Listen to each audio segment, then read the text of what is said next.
ಕಲೆ, ಸಂಸ್ಕೃತಿ, ದೇವರು, ದೈವಾನುದೇವತೆಗಳು ನೆಲೆಯೂರಿರುವ ಊರು ನಮ್ಮ ಉಡುಪಿ.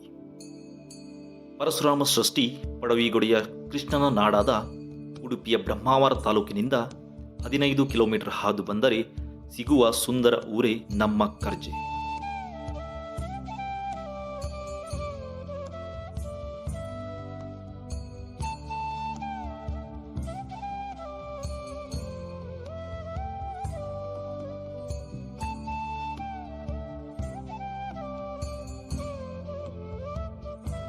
ಕರ್ಜೆಯನ್ನು ಅವಳಿ ಊರು ಎಂದರೆ ತಪ್ಪಾಗಲಾರದು. ಕೆಳಕರ್ಜೆ ಹಾಗೂ ಮೇಲ್ಕರ್ಜೆ, ಶ್ರೀ ಮಹಾಲಿಂಗೇಶ್ವರ ದೇವಸ್ಥಾನದಲ್ಲಿರುವ ಅವಳಿ ಶಿವಲಿಂಗಗಳು, ಅವಳಿ ಕೆರೆಗಳು, ಹೀಗೆ ವಿಶೇಷ ಸ್ಥಾನಮಾನವನ್ನು ಪಡೆದಿರುವ ಊರು ನಮ್ಮ ಕರ್ಜೆ.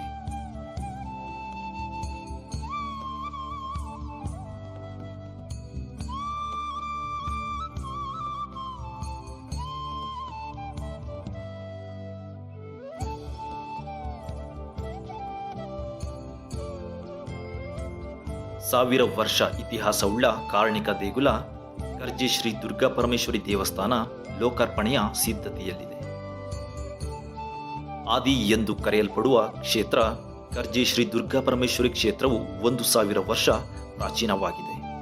ಈ ದೇವಾಲಯವು ಸನ್ನಿಧಾನಗಳ ಒಳಗೊಳ್ಳುವಿಕೆ ನಡೆದು ಸಿರಿ ಶ್ರದ್ಧೆ ಜತೆಯಾಗಿ ಸನ್ನಿಧಾನ ಸಮೂಹ ಪೂಜಾ ನೆಲೆಯಾಗಿ ಮೂಲಸ್ಥಾನ ಆದಿ ಎಂದು ಸ್ವೀಕರಿಸಲ್ಪಟ್ಟಿದೆ. ಇದು ಆಗಮೋಕ್ತ ದೇವಾಲಯವಾಗಿದ್ದು ಗರ್ಭಗುಡಿಯಲ್ಲಿ ಶ್ರೀ ದುರ್ಗಾ ಪರಮೇಶ್ವರಿ ಬಿಂಬವು ಪ್ರಧಾನವಾಗಿ ಇಕ್ಕೆಲಗಳಲ್ಲಿ ಅರ್ಬಕಧಾರಕೇಶ್ವರಿ ಇವೆ. ಜತೆಯಲ್ಲಿ ವೀರಭದ್ರ, ಮೇಲ್ಗಡೆ ಉಮಾ ಖಡ್ಗೇಶ್ವರ, ಮುಂಭಾಗದಲ್ಲಿ ಉಮಾಮಹೇಶ್ವರ ಇವೆ.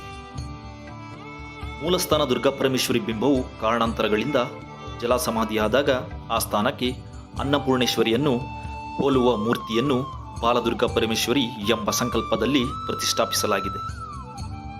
ಗರ್ಭಗುಡಿಯ ಗ್ರೀವದಲ್ಲಿ ಗಾಳಿ ದೇವರ ಸನ್ನಿಧಾನವಿದೆ. ಸಾಂಕೇತಿಕವಾಗಿ ಉಯ್ಯಾಲೆ ಇದೆ.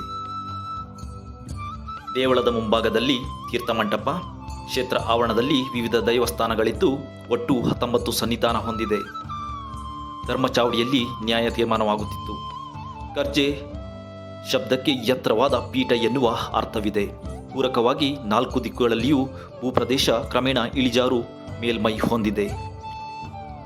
ಕರ್ಜೆ ಶ್ರೀ ದುರ್ಗಾ ಪರಮೇಶ್ವರಿ ದೇವಸ್ಥಾನದಲ್ಲಿ ನೂತನ ಶಿಲಾಮಯ ಗರ್ಭಗೃಹ, ಸುತ್ತುಪೌಳಿ ಲೋಕಾರ್ಪಣೆ, ಶ್ರೀ ವೀರೇಶ್ವರ, ಉಮಾಮಹೇಶ್ವರ, ದುರ್ಗಾ ಪರಮೇಶ್ವರಿ, ಅರ್ಬಕಧಾರಕೇಶ್ವರಿ ಮತ್ತು ಪರಿವಾರ ಧರ್ಮದೈವಗಳ ಬ್ರಹ್ಮಕಲಶೋತ್ಸವ ರಥೋತ್ಸವ ಮಾರ್ಚ್ 12ರಿಂದ 18ರವರೆಗೆ ಜರುಗಲಿದೆ.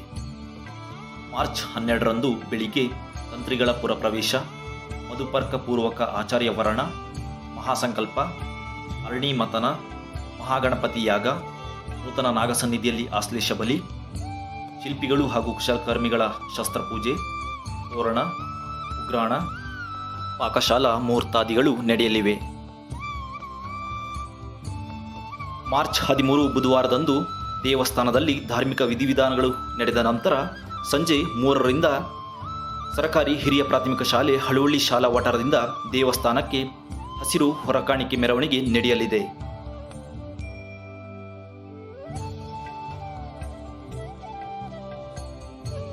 ಮಾರ್ಚ್ 14 ಗುರುವಾರದಂದು ಬೆಳಿಗ್ಗೆ 8ರಿಂದ ಮಹಾಗಣಪತಿ ಯಾಗ, ಮಧ್ಯಾಹ್ನ 2ರಿಂದ ಭಜನಾ ಕಾರ್ಯಕ್ರಮ, ಸಂಜೆ 4ರಿಂದ ಧಾರ್ಮಿಕ ಸಭಾ ಕಾರ್ಯಕ್ರಮ, ಸಂಜೆ 6:30ರಿಂದ ಶ್ರೀ ಪಾವಂಜೆ ಜ್ಞಾನಶಕ್ತಿ ಸುಬ್ರಹ್ಮಣ್ಯ ಸ್ವಾಮಿ ಯಕ್ಷಗಾನ ಮಂಡಳಿ ಇವರಿಂದ ಯಕ್ಷಧ್ರುವ ಶ್ರೀ ಪಾಟ್ಲ ಸತೀಶ್ ಶೆಟ್ಟಿ ಸಾರಥ್ಯದಲ್ಲಿ ಯಕ್ಷಗಾನ ಶ್ರೀದೇವಿ ಮಹಾತ್ಮೆ.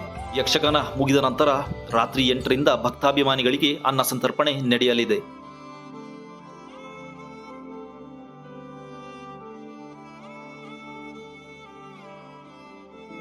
ಮಾರ್ಚ್ 15 ಶುಕ್ರವಾರದಂದು ದೇವಸ್ಥಾನದಲ್ಲಿ ಧಾರ್ಮಿಕ ವಿಧಿವಿಧಾನಗಳು ಜೊತೆಗೆ ಭಜನಾ ಕಾರ್ಯಕ್ರಮ ನಡೆಯಲಿದೆ.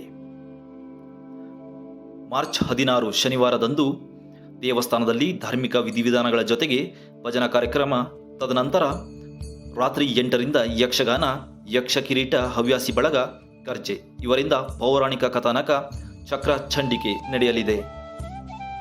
ಮಾರ್ಚ್ 17 ಭಾನುವಾರದಂದು ದೇವಸ್ಥಾನದಲ್ಲಿ ಧಾರ್ಮಿಕ ವಿಧಿವಿಧಾನಗಳು ಜೊತೆಗೆ ಭಜನಾ ಕಾರ್ಯಕ್ರಮ ಹಾಗೂ ಸಂಜೆ 6ರಿಂದ ಪುತ್ತೂರು ಜಗದೀಶ್ ಆಚಾರ್ಯ ಮತ್ತು ಬಳಗದವರಿಂದ ಸಂಗೀತ ಗಾನ ಸಂಭ್ರಮ ನಡೆಯಲಿದೆ.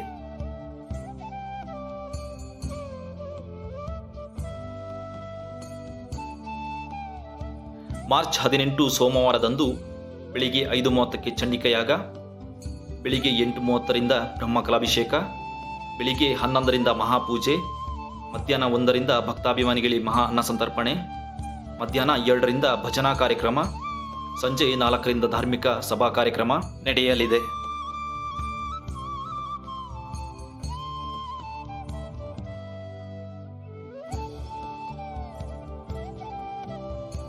ಸಂಜೆ 6ರಿಂದ ಮಹಾರಂಗ ಪೂಜೆ, ದೇವರ ರಥೋತ್ಸವ ನಡೆಯಲಿದೆ.